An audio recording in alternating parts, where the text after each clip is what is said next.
tampoco entiendo muy bien cuando se dice, no, por parte de la señora Arrimadas, no, es que el señor Sánchez no. Pero vamos a ver, si estamos aprobando el estado de alarma, ha sido un Consejo de Ministros quien lo ha aprobado. Señoría, si los presidentes autonómicos son las autoridades delegadas, ¿por qué no habla usted con el señor Aguado, al cual tanto reivindica?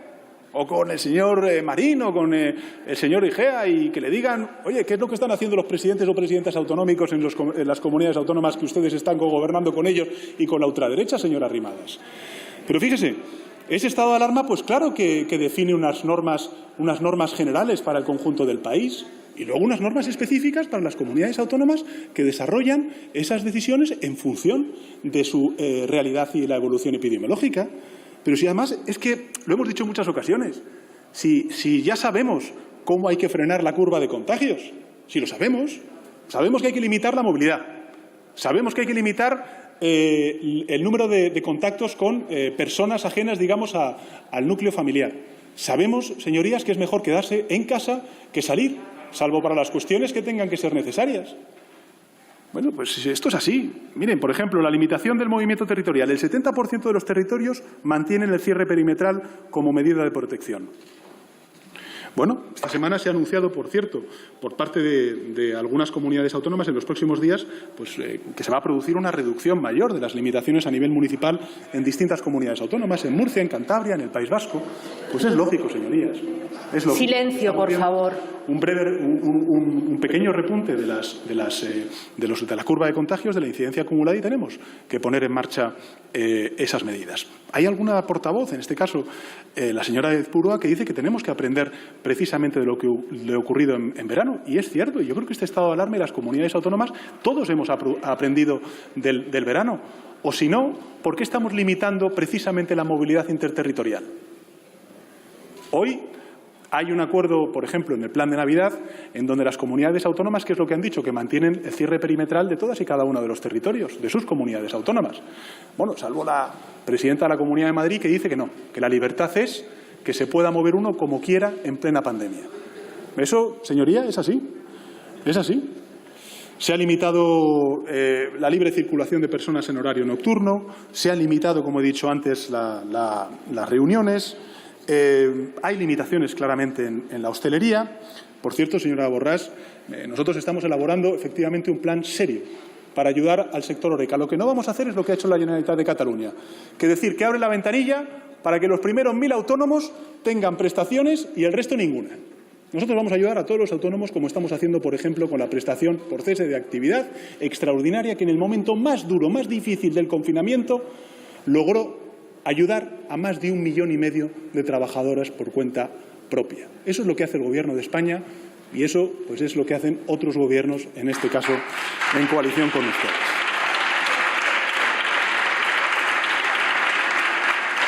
No son medidas fáciles, señorías. Todo lo contrario, yo lo sé muy bien. No las presento ante esta Cámara como logros de gestión, sino como la evidencia de lo que estamos haciendo entre todos, insisto, entre todos. Además de pedir fidelidad a la realidad, señorías, porque yo creo que este es el problema, que en muchas ocasiones cuando llegamos a esta Cámara, en fin, parece que la realidad es ajena a la crítica de algunos grupos parlamentarios. Yo ya voy a entrar un poco en esta cuestión, ¿no? Porque, claro, la gente que se asome al Congreso de los Diputados y que escuche hablar, señor Abascal, de una dictadura judeomasónica, una república comunista bolivariana con un virus chino que nos van a meter por la sangre y que con el 5G nos van a controlar. Hombre, señor Abascal, por favor. Es que... Bueno, ¿le digo al señor Abascal o le digo al señor Casado? Porque, en fin... Pero yo creo que hay que ser fiel a la realidad y, por tanto, les emplazo a que no olvidemos nunca la mayor lección de esta pandemia, ¿no? Y es que tenemos que ser solidarios, que la solidaridad es mucho más poderosa que el egoísmo, que el amor es mucho más poderoso que el odio, que el diálogo y el acuerdo es mucho más poderoso que el silencio y el rechazo y que la esperanza es mucho más poderosa que el miedo. Y yo me quedo con lo que ha dicho el señor Aitor Esteban. Yo también estoy convencido de que saldremos adelante y que vamos a salir adelante gracias a la unidad de todos y al aporte de la ciencia, que será una de las grandes lecciones que este Gobierno nunca olvidará con nuestros investigadores y con nuestros científicos. Señor Casado, es curioso. Es curioso lo del señor Casado, porque, oye, es que busca cualquier tipo de motivo para confrontar conmigo, hasta incluso las Navidades. Señor Casado, felices fiestas, feliz Navidad, hágaselo mirar. Hágaselo mirar, hombre. Hágaselo mirar. Felices fiestas.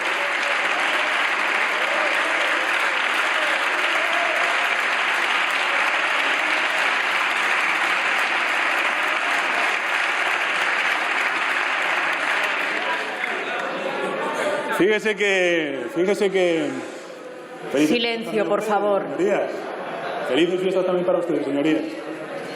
Espero que descansen, que recarguen las pilas y que vuelvan, como hacen ustedes, haciendo política útil, constructiva. Señor Tirado, por favor, silencio.